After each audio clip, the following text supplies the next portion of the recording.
దాదాపుగా కూటమి ప్రభుత్వం ఏర్పడిన ఈ 23 నెలల కాలంలో సుమారుగా 3.5 కోట్లకు పైగా మహిళలు ఈ స్త్రీ శక్తి పథకం ద్వారా వాళ్ళు తమ ప్రయాణాలను వినియోగించుకున్నారు. స్త్రీ శక్తి పథకం ద్వారా ఇప్పటికే అంటే మహిళలు ఉద్యోగాలు చేసేవాళ్ళు, రోజువారీ ఉద్యోగాలు చేసేవాళ్ళు కానీ లేదా ఇతర ప్రాంతాలకు వెళ్ళేవాళ్ళు, పుట్టింటికి వెళ్ళేవాళ్ళు, ఇట్లా ఎంతోమంది ఎన్నో విధాలుగా దీని మీద ఉపయోగపడింది. అమ్మ, మీకు ఎస్పెషల్లీ ఈ పథకం ప్రభుత్వం చెప్పిన దగ్గర నుంచి కూడా ఇప్పటి వరకు ఎలా అమలవుతుంది, ఏంటి, దీనివల్ల మీకు ఉపయోగకరంగా ఉండాలి? ఈ ప్రభుత్వం వచ్చిన తర్వాత ఫ్రీ బస్ పెట్టిన తర్వాత చాలా రకాలుగా యూజ్ చేసుకుంటున్నారు. చాలా దూరం వెళ్ళే వాళ్ళు కూడా డబ్బులు పెట్టి వెళ్ళలేని వాళ్ళు కూడా పిల్లల చదువులకి కూడా ఈజీగా వెళ్ళే విధంగా ఫ్రీ బస్సులు ఏర్పాటు చేయడం జరిగింది. చాలా రకాల బస్సులు కూడా పెంచారు. దీనివల్ల మహిళలందరూ చాలా సంతోషంగా ఫీల్ అవుతున్నారు. ఇంతకుముందు ఇదే ప్రయాణాలకు సంబంధించి రానుబోను ఖర్చులు అంటే పిల్లలతో లేకపోతే వెళ్ళాలంటే వెళ్ళాలా, అందరం వెళ్ళాలా, లేకపోతే ఇంటి నుంచి ఒకళ్ళు వెళ్ళి వచ్చేస్తే పోయిద్ది అనే ఒక పరిస్థితి నుంచి ఈరోజు ఇంటిల్లిపాది వినియోగించుకునేలాగా మహిళలు ఉంటే చాలా ఛార్జీలు అవుతాయి, మనకెందుకు మగవాళ్ళే చూసుకుంటారు, వాళ్ళ పనుల వల్ల అన్ని పనులు కూడా చేయలేక ఆగిపోయే పరిస్థితుల వల్ల ఈ ఆడవాళ్ళే వెళ్ళి అన్ని పనులు కూడా ముగించుకొని వస్తున్నారు. చాలా చాలా కార్యక్రమాల్లో దిగ్విజయంగా పూర్తి చేసుకుంటున్నారు. ఎంతో మంది పుట్టింటికి వెళ్ళి అమ్మవాళ్ళని చూడటం కానీ లేకపోతే దేవాలయాలు సందర్శించడం కానీ లేదా మన పిల్లలు కొంతమంది అంటే హాస్టల్స్ లో ఉండే పరిస్థితి ఉంటుంది, వాళ్ళని వెళ్ళి పలకరించడానికి కానీ ఈ ఉచిత బస్సు ప్రయాణాలు అనేవి వాళ్ళకున్న కోరికలన్నీ కూడా ఈ ఫ్రీ బస్సుల వల్ల పిల్లలు హాస్టల్లో ఉండే వాళ్ళని పలకరించి రావడం కోసం తల్లిదండ్రులు, పేరెంట్స్ వాళ్ళందరినీ కూడా చూసుకొని రావడం, అలాగే దగ్గర ఊళ్ళు దేవాలయాలు కూడా ఉన్నాయి.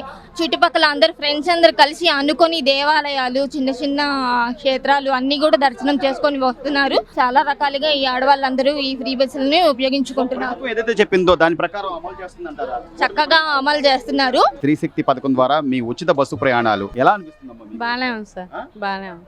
వాళ్ళు చెప్పిన దగ్గర నుంచి కూడా పథకం అమలు అవుతున్న దగ్గర నుంచి కూడా మీకు బాగానే ఉందా? బాగానే ఉంది. ఏమైనా డబ్బులు తీసుకుంటున్నారా మీ దగ్గర? తీసుకోవట్లేదు. మీరు ఎక్కడి నుంచి ఎక్కడికి వెళ్తున్నారు? ఇప్పుడు విజయవాడ నుంచి మార్కాపురం మార్కాపురం వెళ్తున్నారు. అదే విడిగా అయితే ప్రయాణం ఖర్చు ఎంత ఉండేదమ్మా? 2000-3000 పట్టుకోం. మా పిల్లలు అందరూ వెళ్ళాలంటే, ఫ్యామిలీ వెళ్ళాలంటే 5000 పట్టుకొని వెళ్ళాలి. ఇప్పుడు వెళ్ళాలంటే ఆధార్ కార్డు ఉంటే వెళ్ళిపోవచ్చు. సో గవర్నమెంట్ ఏదైతే చెప్పిందో ఆ మాట కట్టుబడి మీకు ఉపయోగకరంగా ఉందంటారా? కరెక్ట్ గానే ఉంది సార్, బాగానే ఉంది సార్. సుమారు 23 నెలలమ్మా, దాదాపుగా 63.5 కోట్ల మంది మహిళలు ఈ పథకం వినియోగించుకున్నారని ఇప్పుడు లెక్కలు తెలుస్తున్నాయి. దీని మీద మీ అభిప్రాయం ఏంటి? ప్రస్తుతానికైతే పర్లేదు సార్, ప్రయాణం చేయటం. ప్రయాణ ఖర్చులు మీ ఇంట్లో వాళ్ళని అడగకుండా ఇబ్బంది లేకుండా.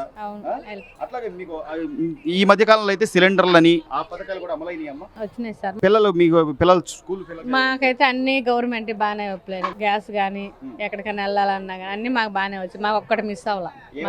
మాకు అంతే హ్యాపీగానే ఉంది. సంతోషం. చాలా ఉపయోగంగా ఉంది సార్. బస్సులో టికెట్ లేకుండా, సిటీ బస్సుల్లో కూడా టికెట్ లేకుండా ప్రయాణం చేస్తున్నాం.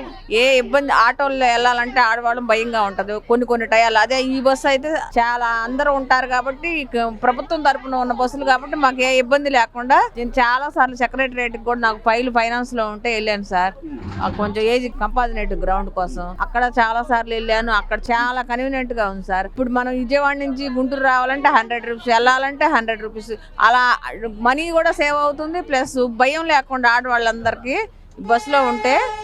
ఇది ఆర్టీసీ బస్సు, ఇది గవర్నమెంట్ పెట్టిన బస్సు, మనకి ఏ ఇబ్బంది ఉండదు. నైట్ 7 అయినా 8 అయినా 9 అయినా మనం జాగ్రత్తగా ఇంటికి చేరగలం. అదే ఉద్యోగాలు చేసుకునే ప్రతి ఒక్కళ్ళకి, ఆడవాళ్ళకి ఇంకా చాలా పిల్లలు ఇంకా తల్లిదండ్రులు భయపడకుండా మా పిల్లలు లేట్ అయింది బస్సు, ఆటో వాళ్ళు ఎటన్నా తీసుకెళ్తారేమో, లేకపోతే ఇంకా మామూలు బస్సులు అయితే ఎటన్నా వెళ్తాయో అని భయం ఉంటది. ఇవాళ రోజు నా భయం లేకుండా మన పిల్లలు మన ఇంటికి జాగ్రత్తగా ఇంటికి వస్తారు.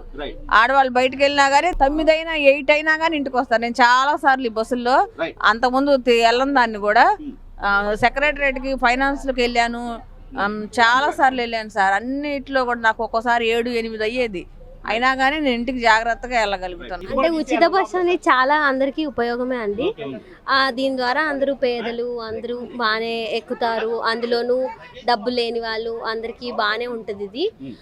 ప్లస్ చిన్నపిల్లల తల్లులు అందరికీ బాగానే ఉంటుంది. చంద్రబాబు నాయుడు గారు అంతా బాగానే చేశారండి దీని గురించి. వచ్చిన దగ్గర నుంచి కూడా ఏదైతే హామీలు ఇచ్చాడు, చిన్నపిల్లలకి తల్లికి వందనం పథకం ద్వారా డబ్బు, వాళ్ళకి స్కూళ్ళకి వెళ్ళే పిల్లలకి ఆర్థిక భరోసా కానివ్వండి, లేదా ఉచిత గ్యాస్ సిలిండర్లు అని కానివ్వండి, ఇవన్నీ చెప్పినట్టుగా చేస్తున్నారట. చేస్తున్నారండి. ఆయన వరకు ఆయన అంతా బాగానే చేశారు. నెక్స్ట్ కూడా ఆయనే రావాలని అందరూ అనుకుంటున్నారండి. సో 23 నెలల కాలంలో అంటే పుట్టింటికి వెళ్ళే మహిళలు కానీ, లేకపోతే అంటే ఉద్యోగాలు చేసే మహిళలు కానీ, రోజు ఒక దేవాలయాలకు వెళ్ళే మహిళలకు కానీ ఈ ఉచిత బస్సు ప్రయాణం అనేది ఎంతవరకు ఉపయోగపడింది? అందరికీ అయితే బాగానే ఉపయోగపడిందండి. మరి ఇప్పుడు మామూలుగా అందరూ గుళ్ళకి వెళ్ళాలి, ద్వారకా, తిరుమల, లేకపోతే ఇది వాడపల్లి, అన్నిటికీ బస్సులు బాగానే ఏర్పాట్లు చేశారు.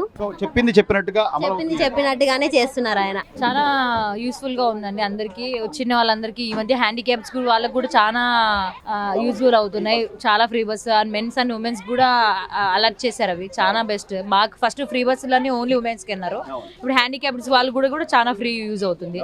దివ్యాంగులకు కూడా అమ్మా, అంటే వాళ్ళకు కూడా కొంత ఆర్థిక భరోసాగా ఉంటుంది, ప్రయాణాల్లో వాళ్ళు కూడా ఇబ్బంది పడకూడదని చెప్పి వాళ్ళకు ఉచితం చేశారు.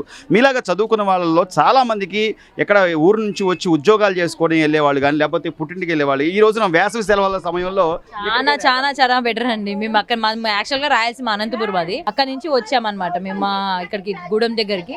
కానీ ఇప్పుడు ఈ రోజు విజయవాడ దర్శనం అయిపోయింది మంచిగా. అది రిటర్న్ బస్ కూడా ఫ్రీ బస్ కరే వెళ్తున్నాం, బాగానే వచ్చింది. వెళ్ళేటప్పుడు ట్రైన్ లో వెళ్ళాం, ఇబ్బంది పట్టాం, కానీ బస్సులో వచ్చేటప్పుడు వెళ్ళేటప్పుడు చాలా ఇబ్బందిగా లేకుండా ఫ్రీగా వెళ్తున్నాము. అంత బాగానే ఉంది. హ్యాండిక్యాప్స్ కూడా బాగానే చేశారు. వచ్చిన వాళ్ళకి కూడా ఒక 2 రిజర్వేషన్స్ చేసి పెట్టారు హ్యాండిక్యాప్స్ వాళ్ళకి కూడా. అది వాళ్ళ ప్రయాణాలకు సంబంధించే మాత్రమే కాకుండా పథకాలు ఏదైతే చెప్పారు, పిల్లలకి తల్లికి వందనం పథకం ద్వారా గవర్నమెంట్ స్కూల్ పిల్లలు కానీ, లేకపోతే ప్రైవేట్ స్కూల్ పిల్లలు కానీ ఒక ఆర్థిక భరోసా కల్పిస్తూ, అట్లాగే గ్యాస్ సిలిండర్లు అని చెప్పినట్టు చేశారండి బాబు గారు. చాలా బాగా చేశారు అన్ని. ఇప్పుడు కూడా మాకు నెక్స్ట్ సీఎం కూడా అతనే రావాలని కోరుకుంటున్నాం. ఇంకా మంచి పథకాలు వచ్చేలాగా యూస్ఫుల్ అయ్యేలాగా చేయాలనుకుంటున్నాం. పిల్లలకు కూడా బాగా యూస్ఫుల్ అవుతున్నాయి కూడా.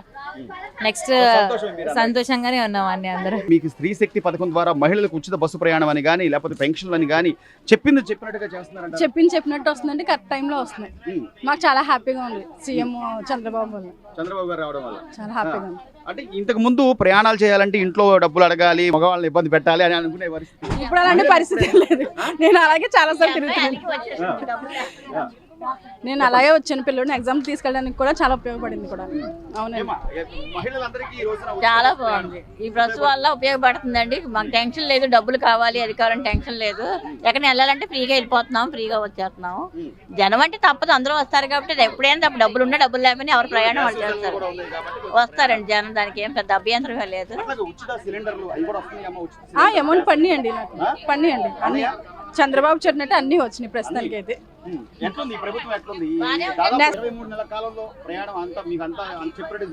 జరుగుతుందండి. I'm very happy. Please subscribe to Leo News for more videos.